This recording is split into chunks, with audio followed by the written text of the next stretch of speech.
Maryama Nabatazi waa gabadh ku nool tuulada Nakuma ee ku taala dalka Uganda. Gabadhani ma aha mid caadiya, waana gabadh dhashay 44 caruura iyadoo 9 jira. Haatan caruurta waxa uu nool 38 caruura, waxayna dhammaantood ku dhashay si caadiya marka laga reebo ka ugu yar oo ah 4 bilood isla markaana ay ku dhashay dhakhtarka. Caruurtan faraha badan leh ayaa waxay u dhashay 6 mataanood, 4 min 3 iyo 3 min 4 ah, iyo sidoo kale ilmihii ugu dambeeyay oo kaligii ay dhashay.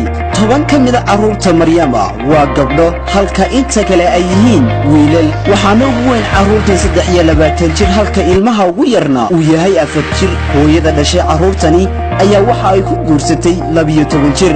muuqaalka guud ee qoyskan ayaa ah kuwa iskooda u qabsada, balse mararka qaar ayaa la moodaa xero ciidan, gaar ahaan marka loo qaybinayo cuntada.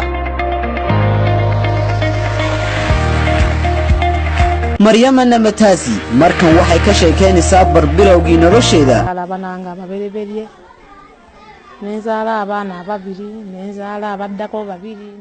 sanadku markuu ahaa 1993 ayaan guursaday nin 40 jir ah. markaa waan yaraa, mana garanayn in la soo doonay iyo in kale. aabbahay ayaa la iga soo doonay, waxaana u yimi rag fara badan. ninkay soo doonay waxa uu ahaa nin caruur badan dhalay oo xaasas hore ay u dhaleen. markuu sanadku ahaa 1994 waxaan dhalay mataano anigoo 13 jir ah. 2 sano kadib ayaa waxaan dhalay 3 caruura, halka sanad iyo 7 bilood kadibna aan dhalay 4 caruura. aniga arintani ma ahayn mid la yaab igu ah, waayo aabbahay ayaa dhalay 45 caruura oo kala duwan. intaa kadib waxaan la xidhiidhay goobaha caafimaadka, waxaana igula taliyeen inaan iska yareeyo dhalmada. haatan farxad ayaan kula noolahay caruurtayda, mana dareemo wax dhibaato ah marka aan iyaga la qaadanayo waqtiga. Hapo nilienda Australia ili wanifunge kuzaa.